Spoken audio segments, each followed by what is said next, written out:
encourage you to get involved. Even if you're not certain about how you might serve, do come chat with Rochelle. She's a great person to talk through. That there's a process by which we'll help you to think about where you might fit, whether we need to give you some training. There's also some processes that we need to go through to ensure that as we serve in teams, we're caring for one another in a really good way.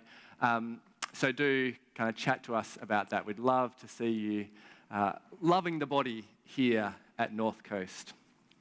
We're going to open God's Word now. We're in a series in Mark's Gospel. And what we've done is we've broken it up kind of into three kind of mini-series. The first of which is asking the question, who is this? As you start Mark's Gospel, that's the question. People are like, who is this man? And this is the last in this kind of first part of Mark's Gospel where we're narrowing in on that question, who is this? And so we're going to read from Mark chapter 6, verse 31. If you have a Bible with you, we're going to read through it now. It'll also be on the screen, but if you have a Bible with you, it'll be great because we'll be referring back to this passage as we go. All right, let's read Mark 6, verse 31. Then, because so many people were coming and going that they did not even have a chance to eat, he said to them, "Come with me by yourselves to a quiet place and get some rest." So they went away by themselves in a boat to a solitary place. But many who saw them leaving recognized them and ran on foot from all the towns and got there ahead of them. When Jesus landed and saw a large crowd, he had compassion on them because they were like sheep without a shepherd. So he began teaching them many things. By this time it was late in the day, so his disciples came to him. "This is a remote place," they said, "and it's already very late.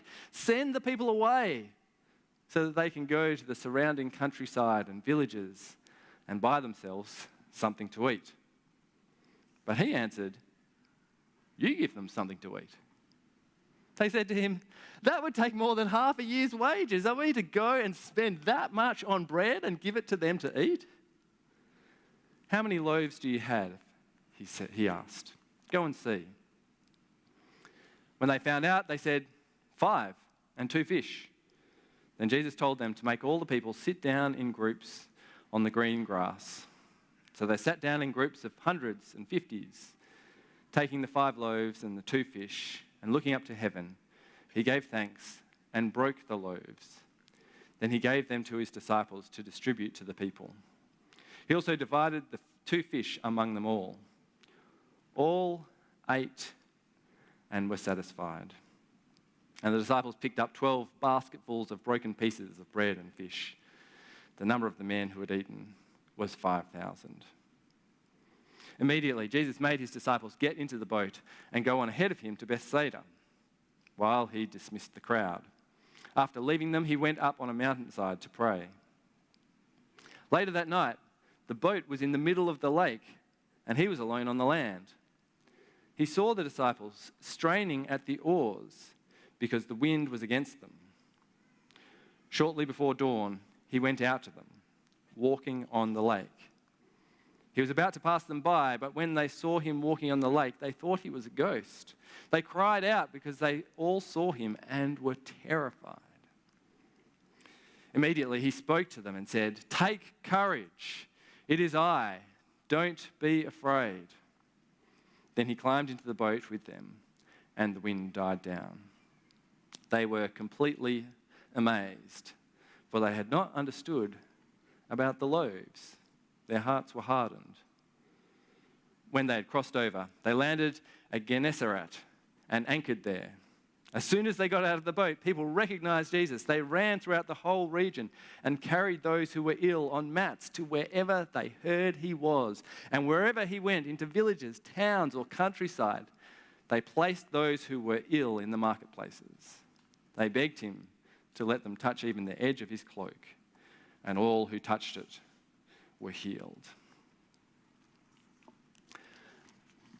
I was at a party once, This must have been 20 years ago now, and it was not far from here, just over in Karrinyup, and it was quite a big party of a Christian friend with lots of Christian networks there. In fact, I suspect that someone here this morning was at that party 20 years ago. If you were there, if you recognise this story, you have to come and talk to me afterwards. I desperately want to know if anyone else is there. Anyway, we're outside. It was a cool night. It must have been winter because there was a pool there and it had a pool cover, kind of one of those pool blankets over the top of it. And so there we are. We're all kind of milling around the pool area and I'm chatting with someone, and out of the corner of my eye, I see this streak, this blur of light, and this guy is running full pelt across the pool. And what he's trying to do is he's trying to use his speed and the pool blanket and his big strides to try and see if he can run across the water. And I thought that I'd tell you that story to be like, look, people can't walk on water, but he did in fact make it across the pool. Incredible to believe, but he did, made it all the way across. He did smash himself pretty hard against the far wall because his run kind of declined. I don't know why I'm telling you that story. Just as Jesus walks on the water, that is a memorable story, isn't it? I mean, that story has stuck with me for 20 years. But as you read these stories, these two incredible miracles of Jesus, you don't need to read them twice. They stick with you. These are incredible moments in the life of Jesus. They're the kind of stories that you can call to mind at different moments of life. And so the question we want to ask this morning is, what do these stories mean? What do these stories mean? What are we to do with them? What are we to do with these stories? In what moment in life should we think to ourselves, wait, I'm facing something here, but Jesus fed the 5,000, and that helps me to remember that. What is that thing in life that you're confronted with, or the moment that you're in, where you think to yourself, well, Jesus walks on the water. I know that. I remember that story, and that helps me, that encourages me in this moment. And that's what we want to ask this morning. What do we do with these stories? Is it telling us that Jesus is the one who satisfies, as he satisfies the crowd, that he'll satisfy us? And that we should look to the one who fed the 5,000? Is that it? Is it saying that when we're in the storms of life, when we're the ones kind of rowing against everything, that Jesus will come out in the boat and help us? Is that what it's saying? Well, Jesus is good and caring. He does satisfy us. But we want to kind of dig a little deeper behind these questions, behind these miracles, and think about their meaning from the perspective of the Old Testament. See, the Old Testament kind of provides the roots of these miracles and the way in which we can understand what they mean for us.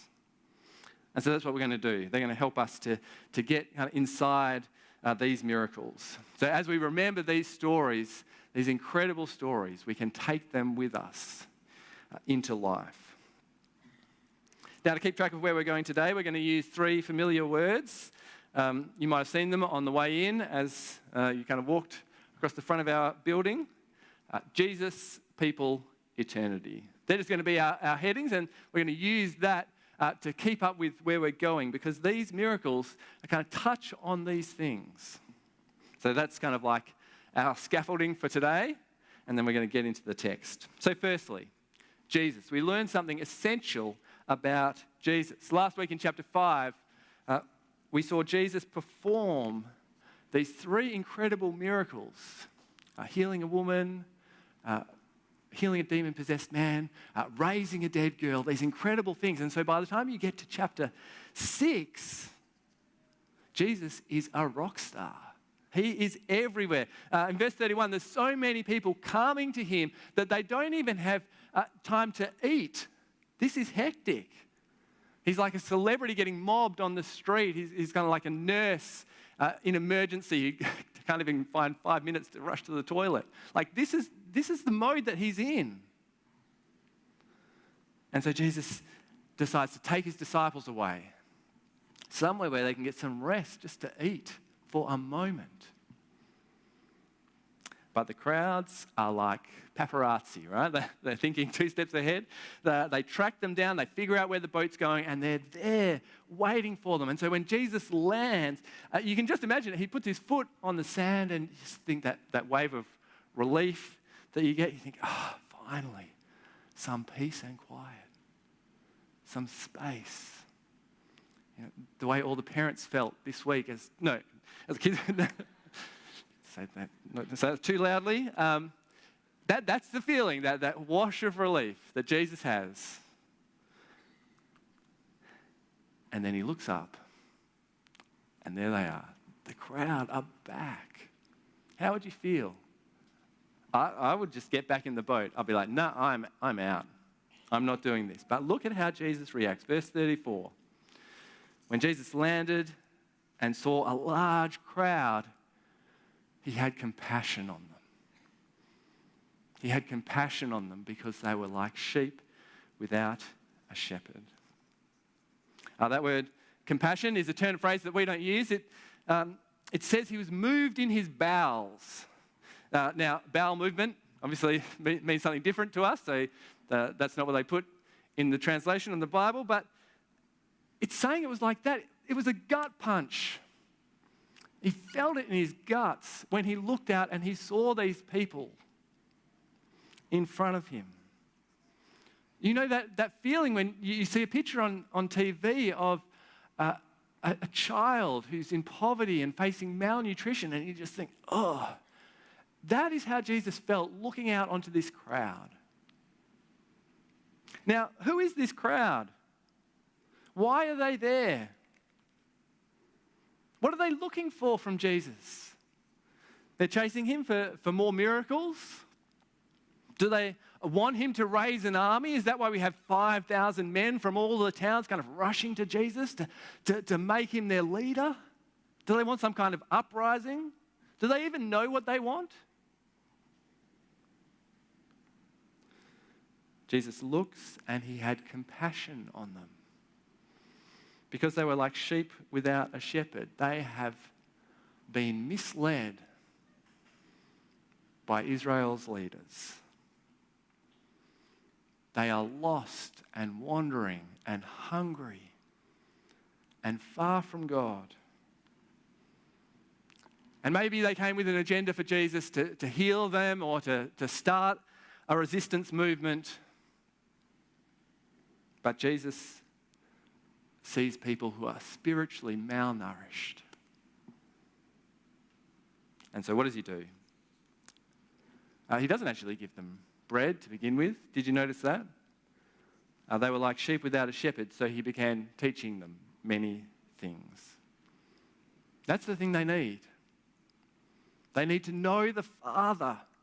Teaching about who God is, about his kingdom, this gospel message that he has been proclaiming, as we've seen all the way through Mark's gospel. The need for repentance, to turn back to God. He teaches them many things.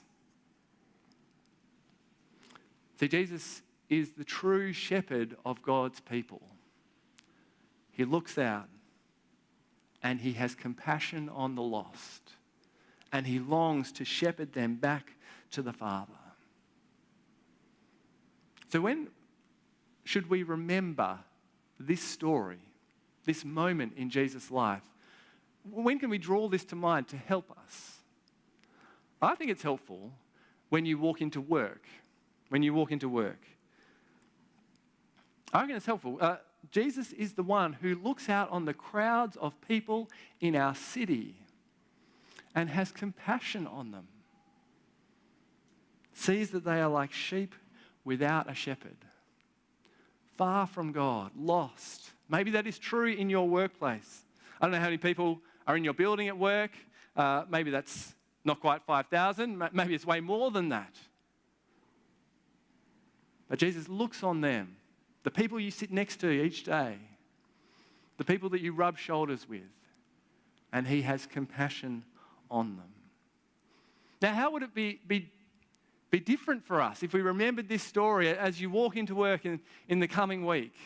How would you think differently about that place? What attitude would you have to the people around you if you remembered that Jesus has compassion on them, longs to shepherd them back to God? Wouldn't that be a reason to pray on the way in on the bus or in the train as you park the car before you get out and head in? Maybe it's not a workplace. Maybe the place where you spend most of your time, where you rub shoulders with people, is at a community club or elsewhere. Maybe it's at uni or school. But we live in a city full of people that are like this crowd, who have a feeling that they need something from Jesus, but they don't know what. And he longs to teach them about the Father who loves them and the need for repentance to turn back to him. Jesus, people, eternity. We've seen something essential about Jesus' compassion, that he's our shepherd. Now, people. After Jesus teaches the crowd, it gets late.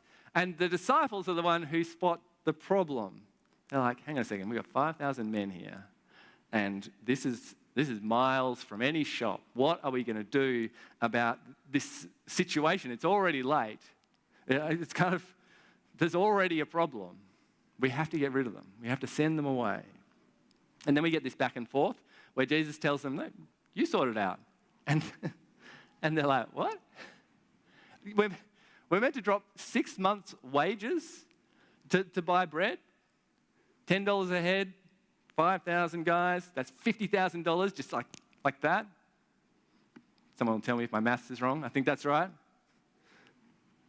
So we get set up to see just the sheer impossibility of what is about to happen as Jesus feeds this crowd.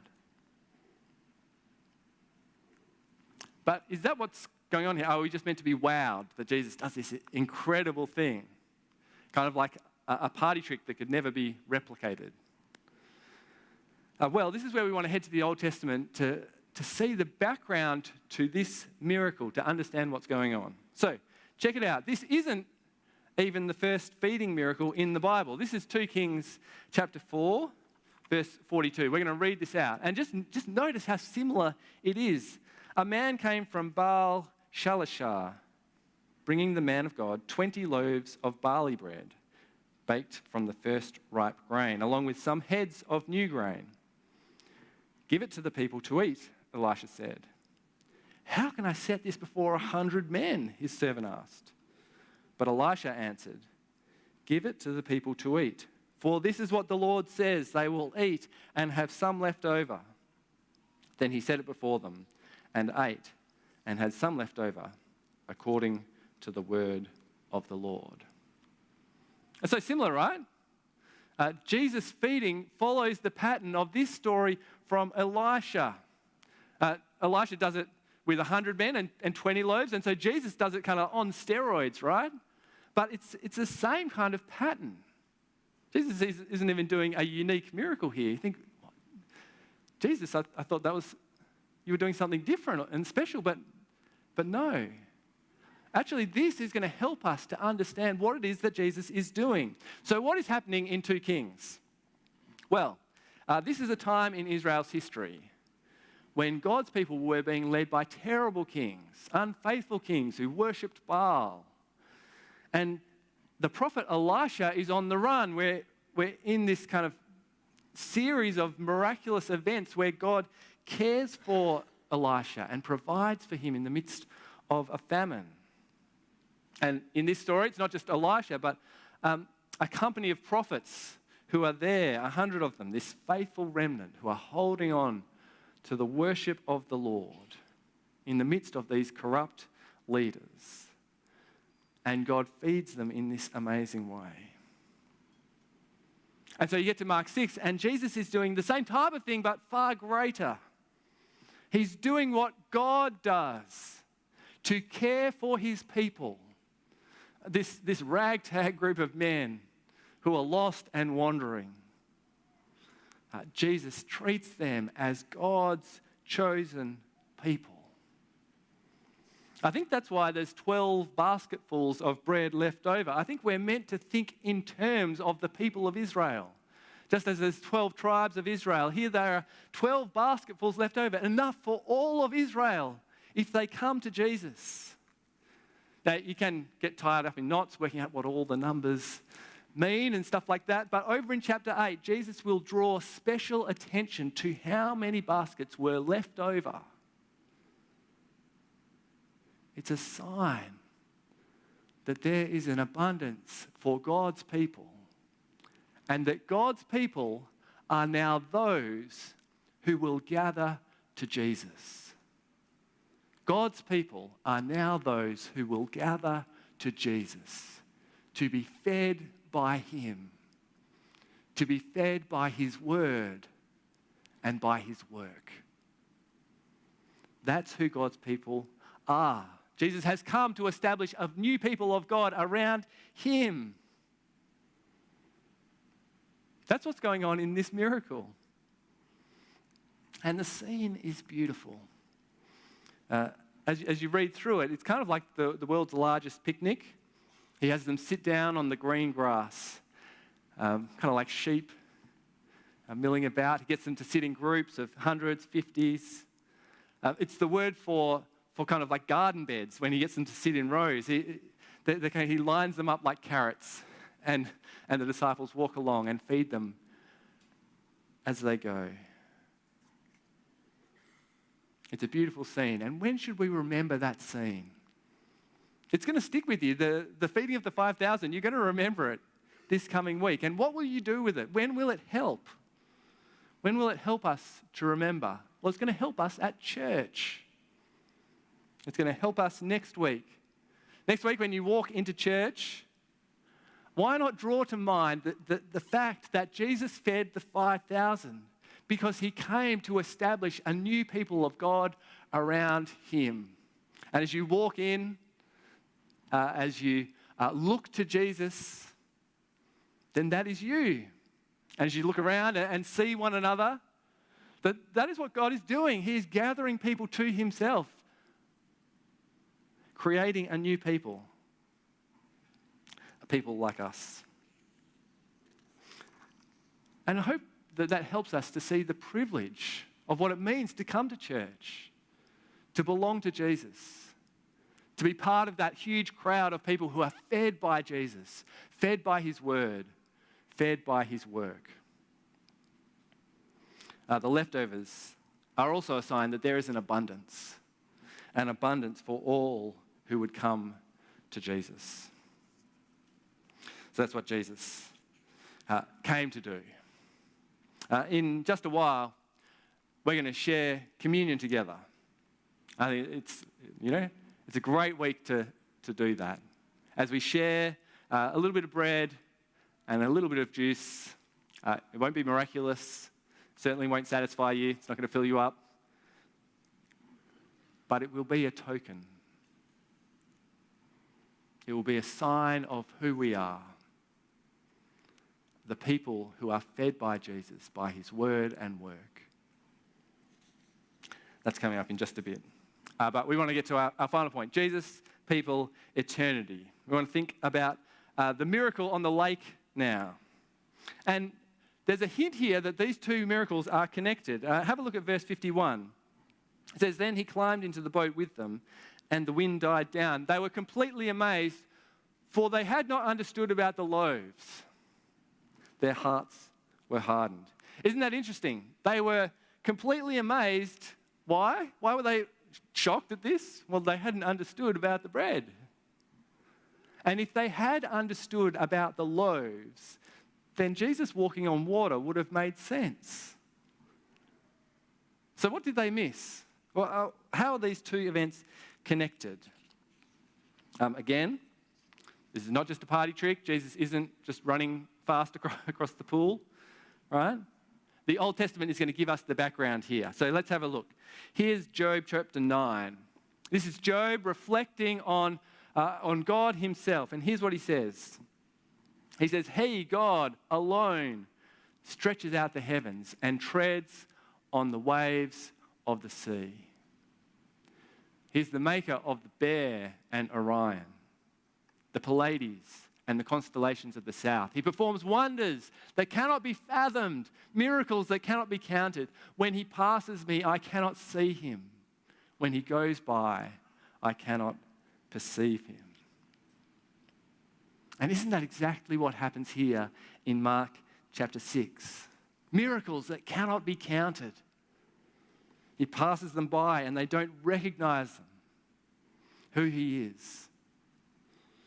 He's the one who treads on the waves of the sea. He is the unfathomable God in human flesh. And here it is. We've come to this moment where the identity of Jesus is laid out for us. He is God himself, come to re-establish his people. God himself in human flesh. But this walking on the water is a pointer to something even bigger. It's not just about the water. It's about eternity. In Job, the thing that makes God unfathomable is the fact that he is the creator, that he rules all things, that he makes all things. And you see that Jesus comes doing that. The one who treads on the waves of the sea. He says, I have God's creating power, and I have come to do that, to set creation right. You see it in what happens with the storm. The language is really strong. It's a violent wind. They're being tortured by it as they row into the wind, and just the wind is pushing them back. But Jesus walks on the water like he owns it. He does. He owns it. He controls it. And he uses that power to end the chaos, to make the sea calm. The wind stops raging as he steps into the boat. It's not just telling us that Jesus will help in the storms of life. It's talking about something much bigger, that Jesus is the one with power over the new creation. A picture of eternity. The perfect world that Jesus will one day make for his people. And that's the connection between the loaves and Jesus walking on the water, that Jesus has come to establish God's eternal kingdom. Jesus has come to establish God's eternal kingdom, a new people in a new creation. A new people in a new creation. That is the loaves and the water. All the chaos and violence and brokenness of this world, Jesus has promised to put an end to. And he walks on the water to show that he has power to do that. So when should we remember that Jesus walks on the water? When will that story help us and minister to us? Well, I think we should remember that when we walk into the doctor. Remember that when you walk into the doctor. When you are faced in yourself with something of the brokenness of this world, when that hits close to home for you or for someone you love, that is the time to remember that Jesus walked on the waves of the sea. That he is God himself. That he is the creator of all things and that he will surely bring about his new creation. It is not a promise that Jesus will fix these things now while we wait for his return. But it is a guarantee that even if you feel like everything is falling apart, Jesus has power to establish that new creation when he returns. And so now, as we wait, we do what Jesus said to the disciples: take courage. Take courage. They're to take courage in who he is, in his identity, in his power over creation. They're to take courage in the fact that he is God himself, come to establish a new people in a new creation. 3 places to remember these stories. At work, remember Jesus' compassion. his longing that people would come back to the Father. At church, remember that Jesus came to establish a new people of God around him. And when you go to the doctor, remember Jesus' identity as God himself with a new creation in store for his people. Jesus, people, eternity. I love that we have those words up the front on our building. I think it is a great summary of what God is doing, the big picture of what Jesus came to do. And so, in fact, that's what we're going to celebrate now as we share communion. We're going to celebrate the fact that if we're someone who has trusted in Jesus, that if we're among that crowd who feed on him, then he has that new creation in store for us. And as we share the bread and the juice together, what we're going to do is remind each other that we are, in fact, part of that crowd of people who have received Jesus' compassion and are formed into the people of God by his word and by his work. So if that's you, if you're someone who trusts in Jesus, whether you're new or a visitor or if you're a regular here, if you're trusting in Jesus, we'd like to invite you to come, grab a little thing of juice and bread. There's stations at the back, down the front here. There's gluten-free at the front here as well. We're going to come and take one of them and then take it back to your seat. There's a two-stage opening process, but hold on to it and we're going to eat and drink together. You can do that now. Thanks.